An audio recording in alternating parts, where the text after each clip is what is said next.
Yo, this is your boy, Ricky Leaky. You know the deal is. You can find me always on the Crackbacks podcast. You've seen us do a couple minis before. Brian had a mini here earlier. And I just felt I had to get something off my chest and do a crackback mini, specifically directed at my fellow Jets fans. It's a turbulent world out there in the Twitter sphere with Jets fans. Opinion one way or the other. Should we have done this? Should we not have done this? I know that Mekhi Becton was on SNY talking about how, oh yeah, you guys aren't real Jets fans. If you wanted the team to lose. I don't want to get in that argument of, oh, are you a real Jets fan or are you not? It's all an opinion. I can't qualify you as being a real or fake or fair weather. I don't know why you want to be a fair weather Jets fan. They suck. But either way, that's not what I'm about. That's an opinion. There's no fact in stating who's an actual Jets fan and who's not. My earliest memories of the Jets is probably late Bill Parcells, but really more Herm Edwards going forward. That's how long I've been a Jets fan for. So I too have suffered for a very long time, as many of you have. But the first thing that I don't think many fans understand is that our suffering, for as long as it's been, has nothing to do with the current GM in place, even the current coach or the current players. They're always going to play to win, and no player, and I don't even really think as a franchise, I wouldn't want my franchise to be an 0-16 franchise like Cleveland or Detroit. Those are smaller media markets, so they get away with it, but because of the extreme media coverage in New York, it's blown out of proportion. You know, they were 0-13. They're not a good football team. I don't know if any Jets fans expected them to be good. I don't understand why. That's not necessarily what was going to happen. The team was not built for success. People wanted to leave. People were out because of COVID. It just didn't make sense for you to expect anything when last year we beat up some really bad teams and our schedule was 10 times harder. And we lost some players, didn't re-sign some wide receivers for Darnold. It is what it is, right? But as I said, we've suffered a long time as Jets fans, and that's not the current regime's fault. And I will never understand the concept of wanting the team to lose for one guy. This is not the NBA. Trevor Lawrence can't play cornerback, also protect his right side, also rush the passer and catch passes, right? All he can do is throw the ball, right?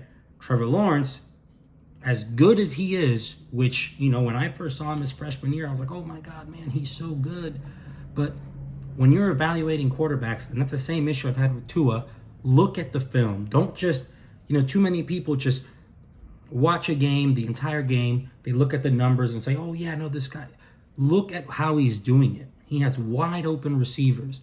He's very rarely asked to throw to moving targets and tight throwing windows, which is why I was not a huge Daniel Jones fan, but I thought Daniel Jones was going to be way better than Haskins because Haskins throws to wide open guys all the time in Ohio State. And Trevor Lawrence, the games where he's had corners that can match his wide receivers, he hasn't looked that good. Those two games last year in the college football playoff, he hasn't looked that good. And I don't think Ohio State's defense is as good as it was last year overall, but their corners are a little deeper. Obviously, they don't have Chase Young, which is a big deal. But, that game's 3 weeks away. I personally am not one of those quote-unquote scouts. I wouldn't call myself a scout, unfortunately, even though any NFL team wants to hire him here. I don't like to overreact between one game and another, okay? I have this opinion of a guy from a span of 10 games. He has 2 or 3 bad games that I'm just done with the guy, right? And a lot of people feel that way about Justin Fields because of his last 2 games, even though Ohio State's only played 6 games. But that's besides the point, right? We have seen Trevor Lawrence struggle. Trevor Lawrence, as great as he is, I keep hearing everyone in the New York media specifically, but even on ESPN, Fox News, CBS, oh, Trevor Lawrence is a generational talent. How many times is the media going to throw the word generational talent out? Every freaking quarterback is a generational talent when they have 2 seconds of success. Part of that is the social media world we live in. Everybody's just so overreactionary about one play, one game. But we need to stop throwing this generational talent at every freaking quarterback we see that looks good for a few games when Clemson, for the last 7 years, has had no worse than a number 3 recruiting class in the country, right? So all the pieces are around him. The ACC, since he's taken over, has been completely down. The ACC is not as deep as it used to be. So he gets to coast through the conference most of the time. Don't give me this crap about Miami. Miami was ranked top 10 and they got waxed. They didn't belong on the field with Clemson. They should not have been a top 10 team. And only because of COVID was Miami even ranked in the top 10. Don't even get me started with how bad Florida State is, right? There is the blue bloods of the program. Sorry, excuse me. The blue bloods of the conference are all on down years. There's very little competition in the ACC. Notre Dame entered the ACC this year, right? But I want to switch. I don't want this to be about me criticizing Trevor Lawrence. This is more of a one guy does not make an NFL team, right? I did a little research, and there's been 23 quarterbacks drafted first overall. And not counting, because obviously the ones that are playing, you can't judge their careers because they just started. You know, Joe Burrow and Kyler Murray, you know, they don't have much NFL film for you to say, oh, they're going to be a Hall of Fame quality. Did he live up to that hype of first overall, right? So out of the 23 quarterbacks that I looked up, and if you feel differently about this, hit me up on Twitter at Ricky Leakey.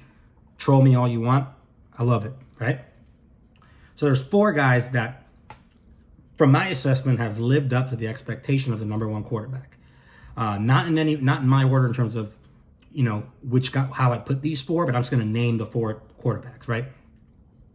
John Elway, Peyton Manning, Terry Bradshaw, and Troy Aikman. Let's start with John Elway. So John Elway was drafted first overall in 1983 draft. And, you know, physically, that's probably one of the best looking quarterbacks. A lot of people, because obviously I'm too young for that. I was born in 91, so it's almost 10 years before me. But a lot of people that I trust have all told me that Elway just physically is like the best looking quarterback, just arm strength, accuracy, everything you look for in the prototype. Elway's that guy, right? As great as he was, he didn't have a touchdown to interception ratio over 2 until his 10th year. He lost 2 Super Bowls beforehand, but didn't even win until his last 2 years. What happened his last 2 years? Oh yeah, Mike Shanahan, Hall of Fame coach, was coaching the Denver Broncos. He was drafted under Dan Reeves. Most people don't even know who Dan Reeves is. If Dan Reeves would have stayed there, we probably don't even put Elway in this conversation, because I think Dan Marino, based on the statistics I've seen, Dan Marino was a way better quarterback, but Dan Marino's never going to get the credit because Dan Marino never won anything. But Dan Marino didn't have Shanahan. The point is, coaching and the team is what creates championship culture, not one guy, right? Peyton Manning, who obviously I think is the best number 1 pick of all time. Every stat you can look at, regular season at least, every stat you see, he's up there. Touchdowns, yards, you name it, right? He didn't win a Super Bowl until his 9th year. And what was going on with the Colts, right? Obviously, he threw 28 picks his first year. But the Colts also, from the time he got there, they had a Hall of Fame GM who worked for ESPN for a little bit. His name is Bill Polian. I don't know if you ever heard of him. And he didn't win until they got the Hall of Fame coach in Tony Dungy. So, again, the common pattern here is these guys that have been hits as number 1 picks had Hall of Fame executives and coaching around them. Something Sam Darnold doesn't have, something Trevor Lawrence won't have when he gets here. Because there's no Hall of Fame coach waiting to take this job or available to take the job, even if the job was as hot as people say it would be if they got Trevor Lawrence. These guys aren't there for jobs. The guys that are close to this already have jobs. You got to take a guy from another team to actually get someone that good. So now we have 2 examples of 2 excellent number 1 overall quarterbacks that didn't win until they got Hall of Fame level coaching. And it took them a while. It didn't happen overnight. None of these guys are in the New York market where Trevor Lawrence is going to be expected to be an MVP candidate from the first snap, which is completely unfair, but that's how the New York media is. completely unfair about assessing talent. They overreact after one thing. And you know what? One of the things I'm the most happy about is that the Jets can no longer do what the media wants them to do, because New York media coverage is absolutely terrible and it can break players. I like the personality of the guy we have now because he doesn't let the media break him. He doesn't care about that, right? But okay, let's move on to the next guy, who these next two quarterbacks are very good quarterbacks, of course, too, but now they also have career resumes that stack up to the very best of the best, right? We have Terry Bradshaw, drafted number 1 overall in 1970. I don't need to explain anything else about Terry Bradshaw other than Chuck Noll, hello. Dick Haley, hello. Hall of Fame coach, Hall of Fame GM. Dick Haley was basically the guy who had probably the best NFL draft of all time, the 1973 or 74 Pittsburgh Steelers draft. That's Dick Haley. The next guy, Troy Aikman.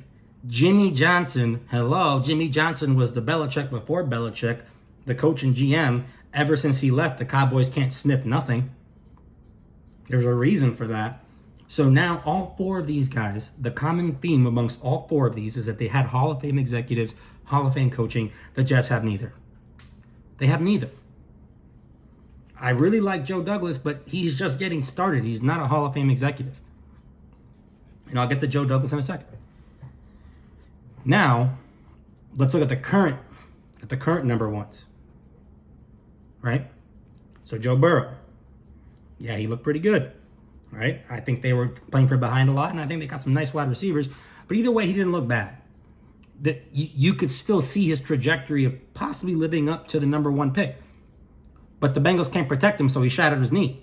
So what's the benefit of having this great guy that you can't protect? And his career may never be the same. I mean, modern medicine, you would think it would be. Joe Burrow his game is not based on running the football, but he's still supposed to be an athletic guy that can get outside the numbers. Will that be the same? Especially right away? Is he even going to play next year at all? There's no way he's going to play next year. He may miss a year and a half. Regardless, he did look good, but there were pieces in place for him to play well, and they couldn't protect him enough and got him killed. Just like the Colts got Andrew Luck killed, who I think Andrew Luck could be on this list if he didn't retire, because the Colts finally got it right when Andrew Luck, his body couldn't hold up anymore, and he had to make the best decision for him and his family. Unfortunate for us NFL fans. I'm very, very high on Andrew Luck. I was since the draft. And part of the reason I was high on Andrew Luck is that unlike Tua, unlike Trevor Lawrence, every week he was simulating more of what an NFL game would be like. Taking snaps under center in a pro-style offense. Throwing to receivers that aren't completely wide open because Stanford's recruiting classes weren't stacked. Now, the other guy that is first overall, it's also playing well, is Kyler Murray, right? The organization sold out on Kyler Murray and got the coach that was fit for his skill set.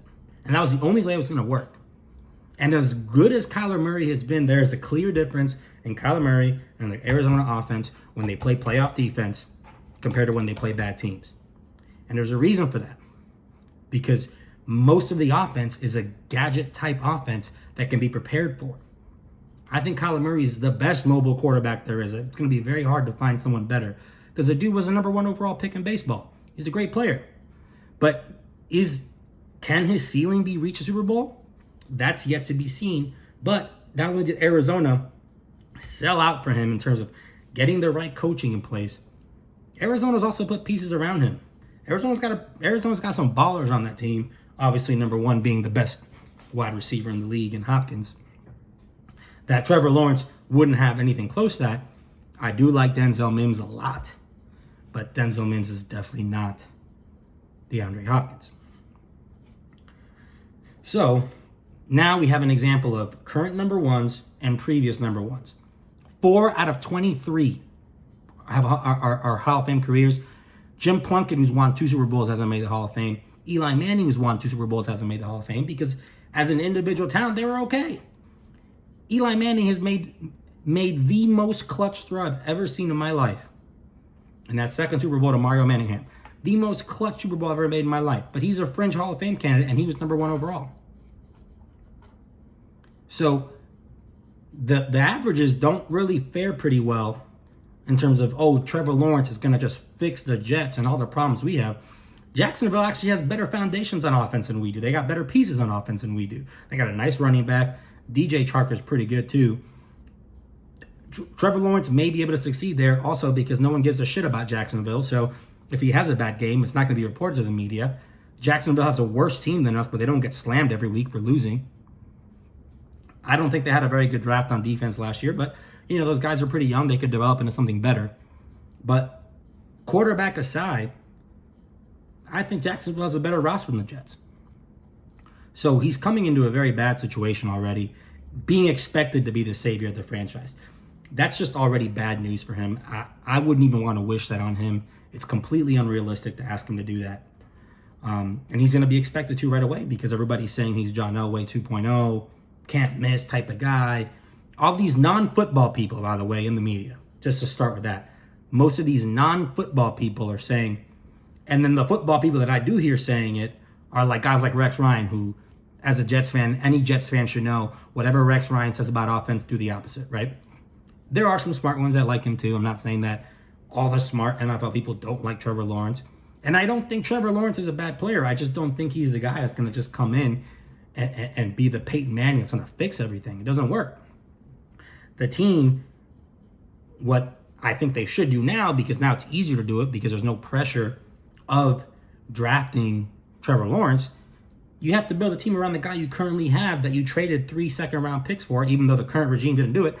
You traded 3 second-round picks for, including the sixth overall pick, which, by the way, with those picks that the Colts got from the Jets, they took a guy by the name of Quentin Nelson, I don't know if you ever heard of him, and a guy by the name of Darius Leonard, just so you know how it really isn't worth the trade up for a quarterback that much until your team is fully complete. Like Kansas City. Kansas City traded up for Patrick Mahomes to 10, but Kansas City already had Tyreek Hill, Travis Kelce. When Andy Reid came on board in 2013, what's the first thing he did? Drafted a left tackle first overall. Alex Smith was winning 12 games with that roster.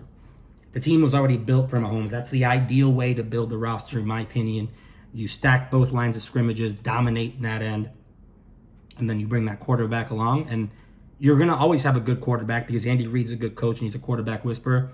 But then you might have a chance to hit on someone like Mahomes, which, to me, as great as Mahomes has been, I want to see him when there's a $50 million cap hit on that team, and you can't have Travis Kelce and Tyreek Hill and Eric Fisher and Mitchell Schwartz, even though Schwartz isn't playing this year, I believe. I think he either got hurt or opted out because of COVID.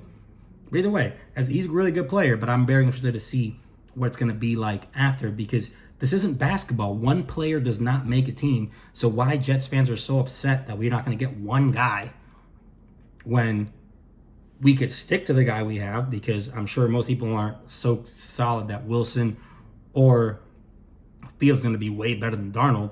You continue to build the team, and if 2 years from now, after the 5th year, if you don't think Darnold's your guy, then you can draft somebody else. And now you're bringing in a guy in a quarterback-friendly system with presumably would be a better coach. It's going to be hard to get worse than Gase, but a more dominant offensive line, because I definitely know that Joe Douglas has the eye to scout offensive line talent, because that kid Cameron Clark, I think he's going to be a really good player too that we drafted late, right? But that's what I wanted to get to, Joe Douglas.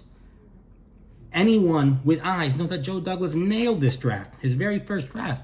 I've always been high on him as a talent evaluator because of where he came from and the people he worked with, but Becton's going to be a Hall of Fame, one of the best left tackles of all time. Mims, very worst starting caliber wide receiver. We have yet to see him unleash yet because obviously we don't throw the ball to him enough. Ashton Davis, the jury's still out on him. A lot of people liked him pre-draft.